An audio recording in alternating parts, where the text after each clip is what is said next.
నేను చెప్తున్నా, అవతల వాళ్ళని లొంగదీయాలంటే ఫస్ట్ నువ్వు గ్రహించాల్సిన విషయం చెప్తున్నాను.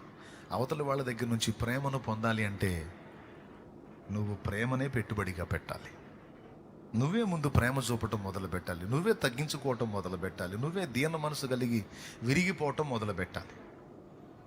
నువ్వు ఎప్పుడైతే తగ్గించుకుంటావో, విరిగిపోతావో, వినయంతో ఉంటావో, ప్రేమ చూపటం మొదలు పెడతావు, ఆటోమేటిక్గా ప్రేమను ఉత్పత్తి చేసిద్ది.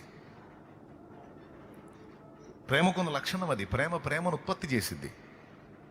అఫ్ కోర్స్ కొంచెం టైం తీసుకోవచ్చు, కానీ ఉత్పత్తి అయింది.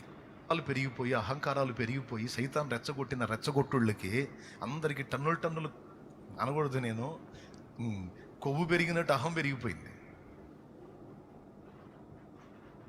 ఎక్కడ వచ్చిందండి ఏక మనసు? కుటుంబాల్లో ఒక పక్క నాశనం అవుతున్నా సరే ఏక మనసు రాదు. ఎందుకంటే ఎవరు తగ్గించుకోరు.